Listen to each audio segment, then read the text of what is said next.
Welcome back to Sports Edge. Joining us now, maybe the hardest working sports reporter in the state. Yeah, he definitely is the hardest working reporter in the state of Connecticut as far as sports go. Jim Fuller from the New Haven Register. When he's not covering UConn football, it's UConn women's basketball. And here we go again, Jim. UConn ladies back to the Final Four, and you're never going to sleep, are you?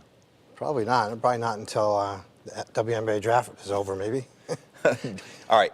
Are they going to lose, or are they going to win a 10th national championship? I don't think they'll lose, but you never know. Notre Dame's got some young kids that maybe they rise to the challenge and maybe they give them a game.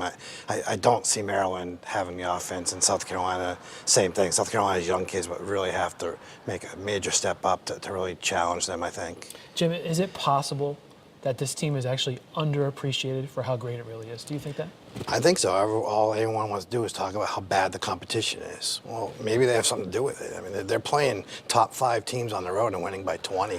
It's like maybe they're that good. They probably have 4 of the top 15 players in the country and some really good players behind that. So I think they're a tremendously talented team. We always like to make comparisons of which team was the greatest. Of course, you have the Diana Taurasi run, the Sue Birds early on, the original national championship teams, and then you had the Maya Moore teams.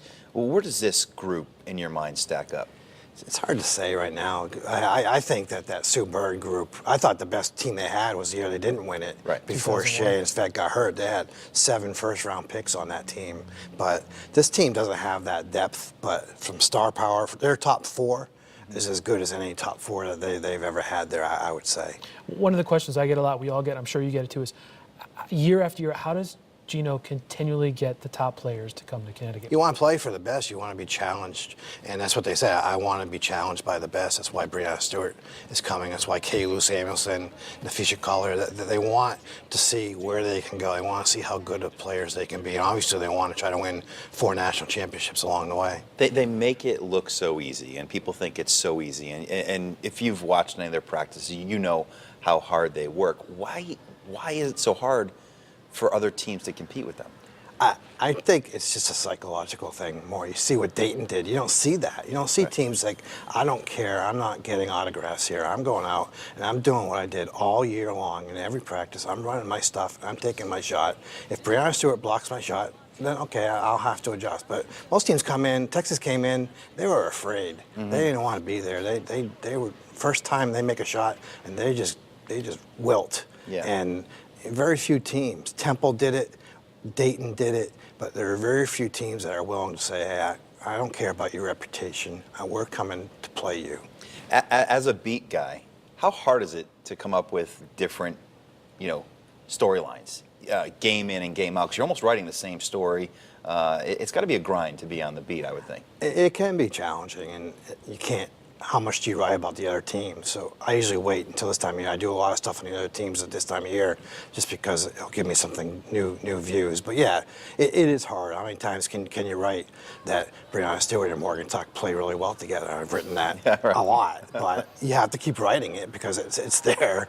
Now listen, you two are both going to Tampa, packing your bags as we speak, getting ready to go down there. I want you both to do me a favor. Get some time at the pool, little tan. Enjoy. It's supposed to be 85 and sunny while you're down there, so please enjoy yourselves a little bit too. Well, don't work too hard. We don't have to do it together, do we? Yeah, no. Really, we don't get along. Nah, I'm not sure I'll be sunbathing with John Pearson there. It's always been your dream, hasn't it? Hey, listen, real quick though about Gino Auriemma too. He has a chance to win his 10th national championship, tying a guy named John Wooden. And that's pretty heady stuff. I'm not sure this state really understands, or do they? I don't think so. He never brings it up. The job him and Chris Daly be her 10th too, and it's staggering to think about where they've been, and maybe since that 2000 title, and what their record is since then. It boggles the mind. It really does. All right, Jim. Thanks for coming. We'll see you down in Tampa, and we thank you for watching another night of Sports Edge. We ask you now to go over to News 8 at 11, where those guys are standing by for you.